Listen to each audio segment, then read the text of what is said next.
पांचवें चरण का मतदान देश भर में चल रहा है। 8 घंटे बीत चुके हैं, 3 घंटे और बाकी हैं, यानी धूप और गर्मी की वजह से जो लोग अभी तक वोट नहीं देने निकले हैं वो सब निकले। जितने लोग आज तक पर देख रहे हैं, हम आपसे यही अपील भी करेंगे कि जाकर बड़ी संख्या में वोट डालिए। 8 राज्यों की 49 सीटों पर आज वोटिंग हो रही है। कई वीवीआईपी सीटें भी आज मतदान के क्रम में शामिल हैं। हम अपने संवाददाताओं से बातचीत करके आपको ये भी बताएंगे कि किस तरीके से अभी मतदान चल रहा है। हालांकि अभी तक का जो मतदान प्रतिशत आया है उसमें सबसे आगे लद्दाख ही नजर आ रहा है। लद्दाख में सबसे अधिक वोटिंग अब तक हुई है, लेकिन बाकी इलाकों में थोड़ा लोगों को और निकलकर बढ़ चढ़कर मतदान करने की आवश्यकता अभी भी है। बड़ी बड़ी सीटें हैं, हॉट सीट्स हैं, सुपरहिट सीटें हैं जहां पर आज वोटिंग चल रही है, जिसमें अमेठी, रायबरेली, लखनऊ ये सारी सीटें शामिल हैं। मुंबई की सीटें इसमें शामिल हैं, इसीलिए कई सितारे भी अपने घरों से निकल रहे हैं आज वोट डालने के लिए। लेकिन इस सब के बीच पांचवें चरण के मतदान के साथ साथ देश भर में काफी हद तक जो चूंकि बाकी चरणों के लिए कैंपेनिंग भी चल रही है साथ साथ, तो राजनीति भी उसके साथ जोर पकड़ी रहती है। लेकिन पांचवें चरण में अब तक जितनी वोटिंग हो गई है उसकी ही तस्वीरें हम आपको दिखा रहे हैं।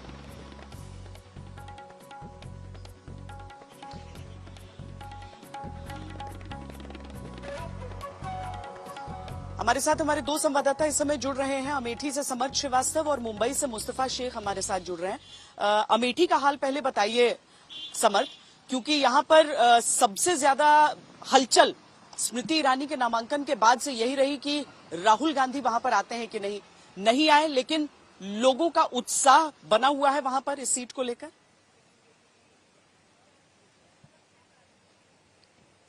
श्वेता, अमेठी का हाल बताऊं उससे पहले मौसम का हाल बताना थोड़ा जरूरी है। गर्मी यहाँ बहुत है, आपको बताऊं 40 डिग्री अराउंड टेम्परेचर है। लोग जरूर आ रहे हैं, तस्वीरें भी कैमरामैन संजय दिखाते चलेंगे।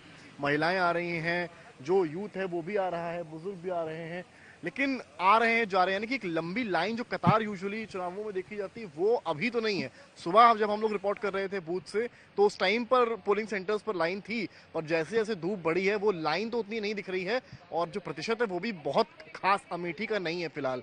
तो कहीं ना कहीं उम्मीद है कि शाम होते होते ये नंबर्स बढ़ेंगे और लोगों के आने की संख्या भी यहाँ बढ़ेगी। लेकिन अगर आप बात चुनाव की करेंगे तो यहाँ पर स्मृति ईरानी एक तरफ है, सामने केएल शर्मा है, और केएल शर्मा 4 दशक से गांधी परिवार के करीबी रहे हैं। उनकी बागडोर कहीं ना कहीं अमेठी रायबरेली की संभालते रहे हैं। वो अमेठी के बूथों से वाकिफ है, अमेठी की गलियों से वाकिफ है, और शायद यही नतीजा है कि गांधी परिवार ने उन पर भरोसा जताया है। हालांकि स्मृति ईरानी और बीजेपी लगातार ये कहती आई है कि राहुल गांधी भाग गए और रायबरेली चले गए। इसके जवाब में कांग्रेस का रिप्लाई यही होता है कि ये एक स्ट्रैटेजी का हिस्सा है। हालांकि ये स्ट्रैटेजी कितनी सफल होगी या नहीं होगी ये वक्त बताएगा, लेकिन मोटे तौर पर जो यहाँ की सड़कों पर चर्चा है, जहाँ की गलियारों में चर्चा है, वो ये है कि ये चुनाव स्मृति ईरानी बनाम केएल शर्मा के तौर पर नहीं देखा जा रहा है, बल्कि ये चुनाव स्मृति ईरानी बनाम प्रियंका गांधी वाड्रा के तौर पर देखा जा रहा है। क्योंकि केएल शर्मा तो कैंडिडेट हैं, लेकिन उनकी परछाई की तरह अगर किसी ने यहाँ कैंपेनिंग की है तो वो प्रियंका गांधी हैं, और स्मृति ईरानी भी शायद इस बात को मानती हैं कि कहीं ना कहीं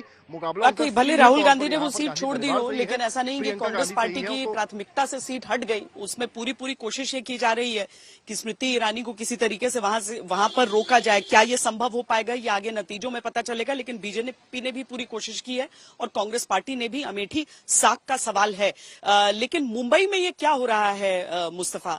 वो राज्य महाराष्ट्र जहां पर जिसके विकास की मिसालें दी जाती हैं बाकी राज्यों में, वो सबसे पिछड़ा हुआ है। वोटिंग प्रतिशत के हिसाब से जोर पकड़ रहा है कि नहीं थोड़ा बहुत?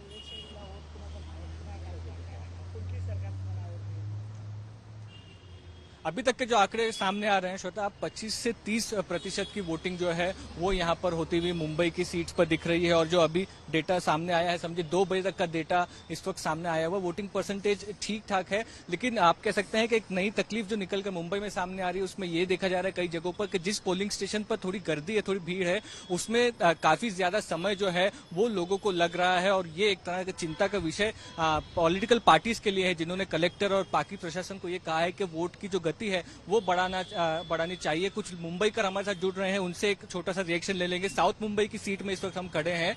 आप कह सकते हैं क्या मुद्दे लेकर के आप आए थे इस वक्त वोट देने? हम पहले से शिवसेना को वोट दिया था, पहले से। अभी 2 शिवसेना है, अभी उदय ठाकरे को। आप उदय ठाकरे को दिया है वोट। क्या यहाँ पर डेवलपमेंट रोड की बात हो, बिल्डिंगों में पानी वोटिंग की के बात दिन हो, हम ये न पूछे मुस्तफा तो बेहतर रहेगा। क्या आपका विजन? पूरा डेवलपमेंट जो बिल्डिंग हुआ था उसमें उधर रखने हमको जो सपोर्ट किया है वो बहुत अच्छा किया है।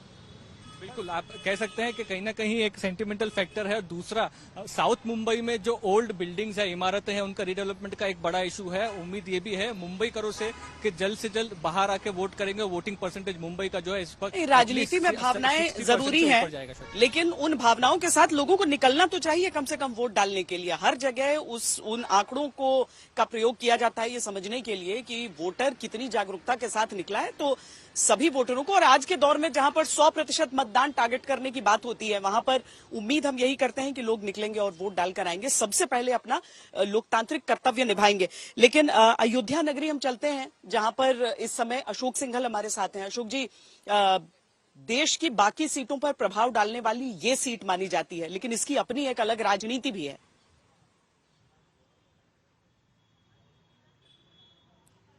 बिल्कुल श्वेता, और खासतौर से राम मंदिर के निर्माण के बाद बीजेपी ने एक पूरे सिर्फ अयोध्या फैजाबाद सीट पे ही नहीं बल्कि यूपी ही नहीं पूरे देश में एक मैसेज देने की कोशिश की थी कि जिस ढंग से राम मंदिर का निर्माण हुआ 500 साल के स्ट्रगल के बाद, तो एक और जिस ढंग से पूरा राममय माहौल था उस वक्त प्राण प्रतिष्ठा के दौरान, और उसके बाद भी लाखों की तादाद में लोग यहाँ आते रहे, लेकिन आसान नहीं रहा।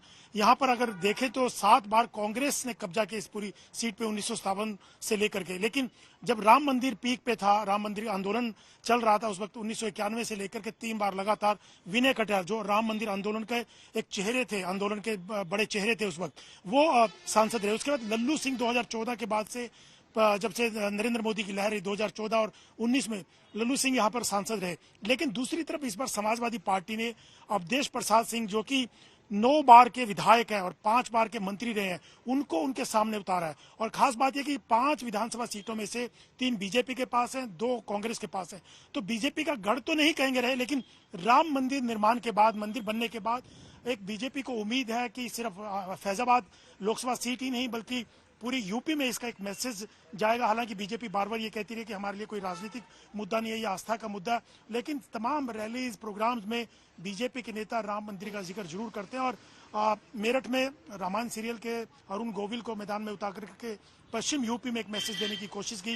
अयोध्या से पूरा सिर्फ यूपी ही नहीं पूरे देश में बीजेपी को लगता है कि इसका एक कहने का फायदा मिलेगा, और राम मंदिर आंदोलन जब जब रहा है उसका फायदा बीजेपी को मिलता रहा। लेकिन देखना होगा इस बार, क्योंकि अवधेश प्रसाद सिंह कहते हैं कि राम मंदिर कोई मुद्दा नहीं है, राम सबके हैं, उनके भी हैं, उनकी भी आस्था है।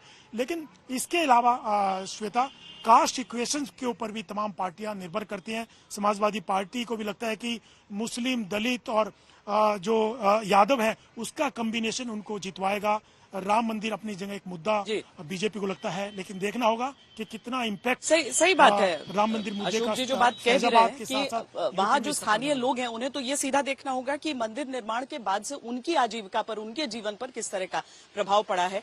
बहरहाल हम आपको अमेठी सीट जिसको हम एक सुपरहिट सीट कह रहे हैं, जहां पर मुकाबला स्मृति ईरानी और किशोरी लाल शर्मा के बीच न होकर सीधे सीधे स्मृति ईरानी और प्रियंका वाड्रा के बीच नजर आता है, लेकिन दोनों जो उम्मीदवार हैं वो क्या कह रहे हैं आपको सुनाते हैं।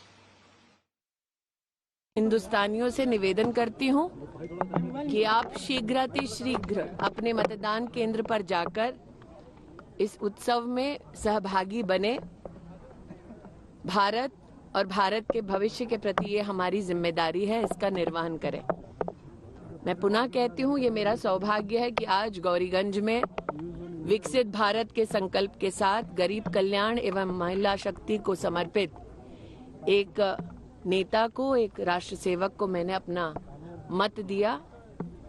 अभिलाषी हूं कि जनता उनको अपना स्नेह और आशीर्वाद निरंतर देती रहे। बस हमने मेहनत करी है, आज जनता वोट करेगी तो जिसके भी काम को पसंद किया होगा उसको देगी। आप क्या ग्राउंड से भाप पाए? आप लगातार प्रियंका गांधी के साथ थे मैदान। मेरे को तो अच्छा लग रहा है इलेक्शन, ऐसा मतलब नहीं, क्योंकि जनता खुद तैयार है। हमारे कार्यकर्ता से ज्यादा जनता उत्साहित है। ऐसे प्रियंका गांधी के आने से कितना बदलाव हुआ जो कैंपेनिंग में वो लगातार यहाँ रही? नेचुरली जैसे राहुल जी, प्रियंका जी, खरगे जी, ये तीनों लोग आए मेरी कैंपेन में तो अच्छा उसका प्रभाव पड़ा। गर्मी भीषण होती जा रही है पूरे देश में, और उसके बीच बड़ा संकट ये रहता है कि मतदाता वोट डालने जाएं तो इतनी गर्मी का सामना करते हुए किस तरीके से जाएं। यही हाल हाजीपुर में भी है, जहां 44 डिग्री आज दिन का तापमान दर्ज किया गया है। लेकिन लोग वोट देने निकल रहे हैं। जितने लोग निकल रहे हैं उनसे उनके अलावा जो लोग नहीं निकल रहे हैं, हम बार बार यही कह रहे हैं कि उन्हें भी निकलना चाहिए। वैसे भी हाजीपुर का राजनीतिक तापमान तो चिराग पासवान और उनके चाचा के बीच की प्रतिद्वंद्विता के साथ बढ़ा हुआ ही रहा, लेकिन अभी वो सारी बातें भुलाकर वहां के चुनाव की दिशा अलग भी दिखती रही। रोहित सिंह हमारे संवाददाता इस समय हाजीपुर में मौजूद हैं। रोहित, बताएं वहां का हाल। बिल्कुल श्वेता, सही आप कह रही हैं। तापमान जो है वो ज़बरदस्त, एक तरीके से कहें तो आग बरस रहा है। 44 डिग्री के आसपास जो है आज दिन भर जो है तापमान हाजीपुर में देखने को मिला है, जिसकी वजह से पोलिंग बूथ पे जो है वो वोटरों की संख्या। जी आ रही है आपकी आवाज श्वेता? आपको मेरी आवाज आ रही है? जी जी बताएं रोहित। आप ठीक कह रही थी, हाजीपुर में तापमान काफ़ी जो है आज दिन भर जो है 43-44 के आसपास रहा, इसीलिए जो वोटिंग परसेंटेज भी है बहुत ज़्यादा अभी तक बढ़ा नहीं है। हालांकि 1 बजे तक के अगर हम आंकड़े देखें तो हाजीपुर में तकरीबन 33% मतदान हुआ है, और पूरे अगर 5वें चरण की बात करें, बिहार की बात करें, तो कुल 35% अभी तक जो है 1 बजे तक वोटिंग हुई है। उम्मीद की जा रही है कि और ज़्यादा वोटिंग होगी, लेकिन इसीलिए हम वोटिंग बूथ पे भी दिखा रहे हैं कि बहुत ज़्यादा संख्या में वोटर जो है इस वक्त मौजूद नहीं है। लेकिन जहाँ तक हाजीपुर की बात है, एक विरासत की सीट है। 8 बार यहाँ से रामविलास पासवान सांसद रहे हैं और 1 बार उनके भाई पशुपति पारस यहाँ से सांसद रहे हैं। तो कहीं ना कहीं कह सकते हैं कि ये सीट जो है पिछले कई दशकों से पासवान परिवार की एक तरीके से कर्म भूमि रही है, और रामविलास पासवान जब अब इस दुनिया में नहीं है, और चाचा भी जो उनके हैं यानी चिराग के चाचा पशुपति पारस इस सीट से चुनाव नहीं लड़ रहे, उनको टिकट नहीं दिया गया, तो अब विरासत संभालने की जिम्मेदारी चिराग पासवान की है, जो पहली बार हाजीपुर से जो है वो चुनाव लड़ रहे हैं। हालांकि पिछले 2 बार से वो जमुई से सांसद थे, और ऐसे में हाजीपुर में जो है उन्होंने काफ़ी मेहनत भी की है। आरजेडी की तरफ से शिवचंद्र राम भी उनको कड़ी टक्कर दे रहे हैं। लेकिन श्वेता, जहाँ तक हाजीपुर की बात करें तो ये एक वीआईपी सीट माना जा रहा है बिहार में, और प्रधानमंत्री ने भी यहाँ पर आकर चिराग पासवान के लिए जो है प्रचार प्रसार किया था, जनसभा को संबोधित किया था, और काफ़ी भावनात्मक तरीके से प्रधानमंत्री जो है चिराग पासवान को लेकर बातें भी मंच से कहते रहते हैं, हमने कई बार देखा है। तो ऐसे में अब देखने वाली बात यह होगी कि रामविलास पासवान की जो राजनीतिक विरासत है उसको क्या यहाँ से चुनाव जीतकर चिराग पासवान आगे ले जाते हैं, ये अब 4 जून को ही पता चलेगा। लेकिन तापमान जहाँ तक आप बोल रही थी श्वेता, वाकई दिल्ली हो या देश के कई अन्य इलाके, इतना ज़्यादा तापमान है कि वोटर्स जो है वो उतनी ज़्यादा संख्या में जो है वो पोलिंग बूथ तक नहीं पहुँच रहे हैं, जो एक कहीं ना कहीं चिंताजनक विषय है। श्वेता जी, और अभी 5 चरण यानी कि अभी कुछ और तिथियों को भी लोगों को निकलना है, अपने घरों से बाहर वोट डालना है। 1 जून तक सबको वोट डालना है, जिसके बाद ही नतीजे आएंगे। लेकिन सारण सीट की भी हम यहाँ बात कर लेते हैं, जहां से लालू प्रसाद यादव के परिवार से एक और व्यक्ति जिनका डेब्यू हो रहा है राजनीति में, उनकी बेटी रोहिणी आचार्य चुनाव लड़ रही हैं, और साथ में भारतीय जनता पार्टी की ओर से राजीव प्रताप रूडी हैं। दोनों ने क्या कहा है आज के दिन, वो सुनाते हैं। मुझे रिस्पॉन्स आया, सब कोई अपने घर की बेटी की तरह ही मुझे मान रहा है, प्यार वैसा ही प्यार मुझे मिल रहा है, वैसा ही आशीर्वाद मिल रहा है। तो इस बार मुझे पूरा यकीन है कि सारण की जनता अपनी इस श्रवण पुत्री को चुनने का काम करेगी, और जो पैतृक संपत्ति लूटा हुआ जो बेटा है, और कोरोना काल में जो सारण की जनता के साथ खड़ा तक नहीं रहा, उसको इस बार भगाने का काम करेगी। देखिए, तो जनता तय करेगी कि विकास क्या हुआ। विकास तो छोड़ दीजिए, सब नेता को विकास करना चाहिए। कुछ नेता ज्यादा विकास कर दे तो उसका प्रशंसा करना चाहिए। 4 जून को क्या होगा? 400 पार होगा, और क्या होगा। 10 साल के हिसाब में गिना प्रधानमंत्री ने कौन सी चिंता की है देश की, जिसको उन्होंने सुधारा है। बेरोजगारी बढ़ा दी, गरीबी बढ़ा दी, महंगाई बढ़ा दी। आपको समझना पड़ेगा कि बीजेपी के लोग घबराए हुए हैं, उनका पतन शुरू हो। सीएम फिर आ रहे हैं बिहार आते। हाँ तो भाई आए ना, डोनाल्ड ट्रंप को कहने लेके आ रहे हैं, पुतिन को भी बुला लेते हैं। एगो नॉर्थ कोरिया वाले है ना किम जोंग को भी बुला ले, और दोनों चारों मिलकर के तब भरपूर बिहार में प्रचार करें। इस बार देश में जो लहर कहा जाए वो इंडिया गठबंधन के पक्ष में चल रहा है, और 5वें चरण का जितने भी इंडिया गठबंधन के प्रत्याशी चुनाव लड़ रहे हैं उन सबको मेरी शुभकामनाएं और जीत की अग्रिम बधाई मैं उन सबको देती हूँ। जिस तरह से 10 वर्षों से जो प्रधानमंत्री जी ने जितने भी वादे किए, एक भी वादा उन्होंने नहीं पूरा किया। और ये चुनाव देश का चुनाव था, ये चुनाव मुद्दों का चुनाव होना चाहिए था। लेकिन प्रधानमंत्री से लेकर के एनडीए गठबंधन के जितने भी नेता हैं, इधर उधर की बात करके निकल जाते हैं।